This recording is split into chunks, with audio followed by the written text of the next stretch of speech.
You need help with that? वो service centre में करवाया था ना, उसमें वो पेट्रोल सारा बाहर आ गया। अच्छा, ऑन करते ही सारा पेट्रोल निकलता है। ओके। पुश करूँ? कहाँ तक खड़ोगे? कहाँ जाना है आपको? मैं तो मंडावली जाना था। जहाँ तक पुश कर सकता हूँ वहाँ तक तो कर देता हूँ। चलो।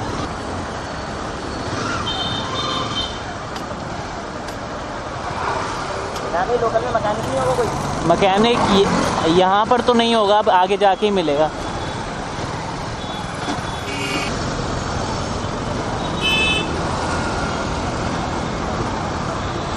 आगे यहाँ से फ्लाईओवर के नीचे लेफ्ट लेके वो है पेट्रोल पंप है, वहाँ पे जा सकते हैं बस। और तो कहाँ ही जाओगे? चलो चलो, okay.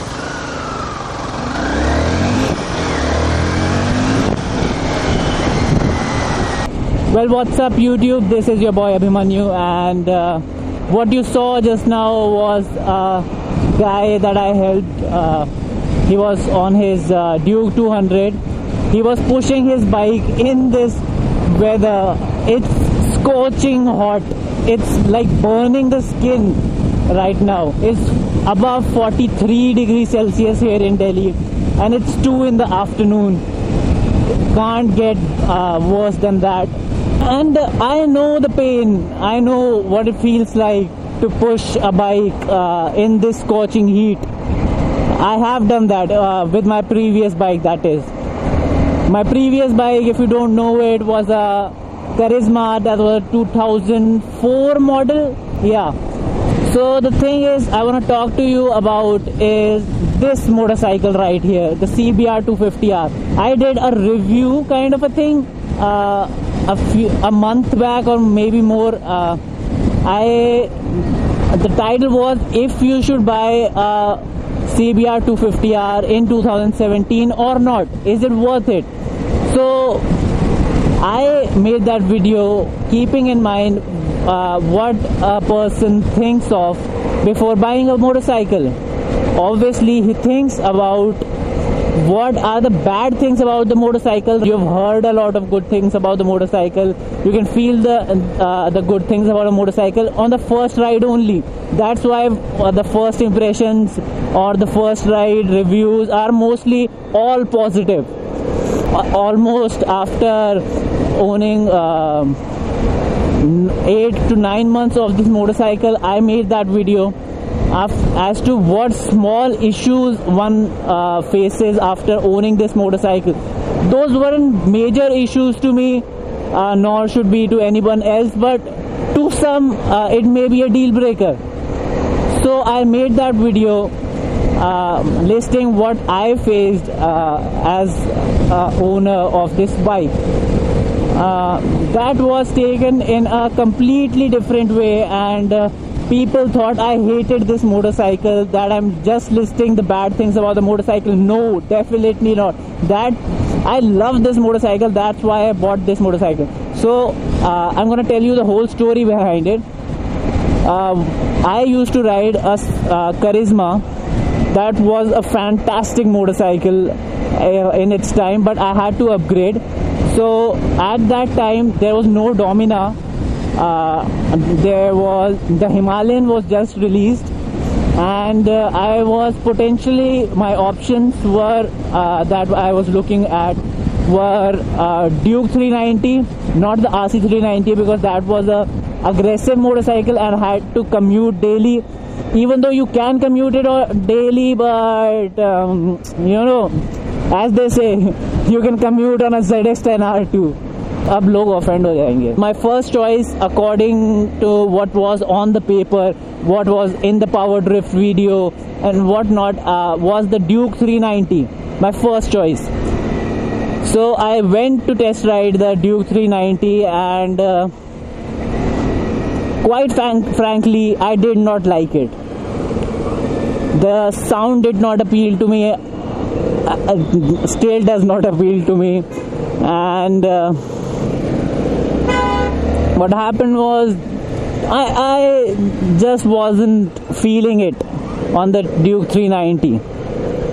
It had a lot of power and all that stuff, but ABS and whatnot, but you know, I test rode it, and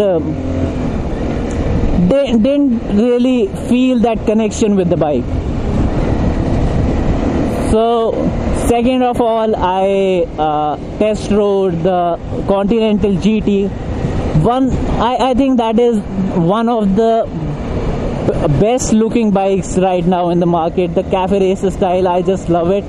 I was totally taken aback by the power on that, because Royal Enfields are supposed to be lethargic, and that packed a punch, man.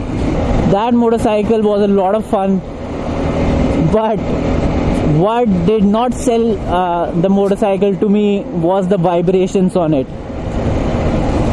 I mean, it vibrates like crazy. The handlebar vibrates like crazy. The foot pegs vibrate like crazy. The same old Royal Enfield flaw, you can say, or some call it an experience. The Royal Enfield fans call it an experience that you won't understand. That's a Royal Enfield thing. Okay, maybe I don't understand it, but that's all right. The third motorcycle that I test rode was the CBR 250R. Now, coming from a Charisma, this bike in the riding position was a little more aggressive, very comfortable, and upgrading only to a few cc's, from 223 cc's carbureted to fuel injected 250 cc's. I felt this bike, compared to that, had a lot more power, and it was a lot more comfortable. The suspension was said to be a lot more comfortable in the city as well on the high speed. I did a test ride on this, and on the test ride I clocked around 110-120 kilometers per hour in the city only, and the guy sitting behind me was all scared, man. He shat his pants. And I came back from the test ride having a grin on my face. That's how I fell in love with this motorcycle. The motorcycle that makes you grin while you're riding is the motorcycle for you. Trust me. You gotta test ride it. You should not believe anyone. You have to test ride it. So I was totally sold on this motorcycle, and I booked it the very next day. Got its delivery after 7-8 days or maybe whatever, and I demanded this all black color.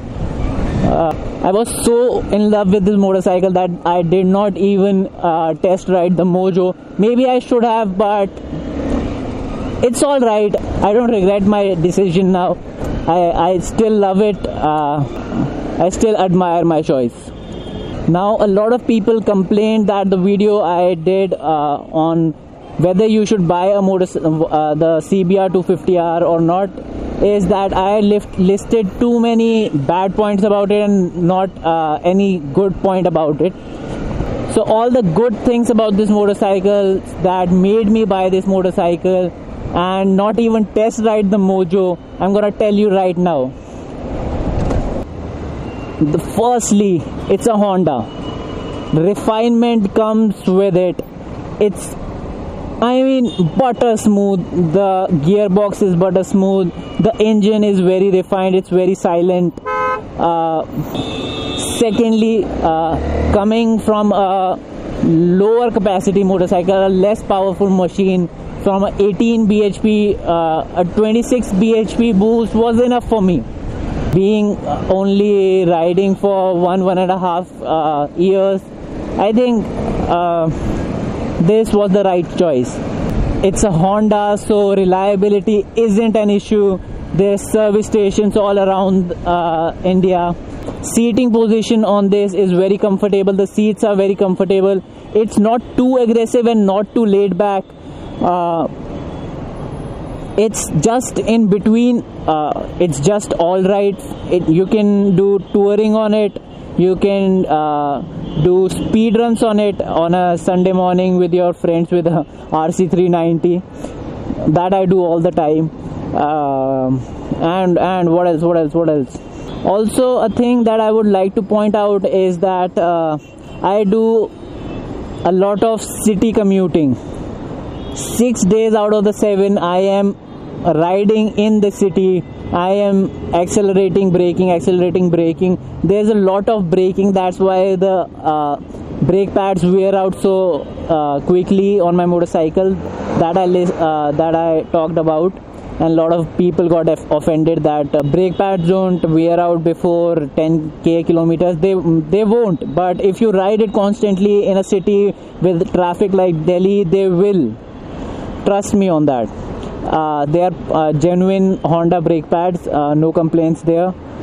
So my priorities were satisfied, as it is comfortable enough for the city, it's powerful enough for the weekend rides, it's reliable because it has service stations all across India. I haven't seen many CBR 250R owners complain about their motorcycles in any way. So overall, I won't even consider the drawbacks I listed in my last video. I am in love with this motorcycle. I am very happy, very satisfied with this motorcycle, and I do not regret my decision of buying this motorcycle at all. If that's what people think, that I bought this and now I'm regretting, I am not. One more fact came to my notice, that is the CBR 250R being removed from the Honda India website. I'm not too sure if they have stopped manufacturing the motorcycle or not. In case the production has stopped, confirm it if the production has stopped of the CBR 250R. Only in that case, I won't recommend you to buy the motorcycle. Only and only in that case.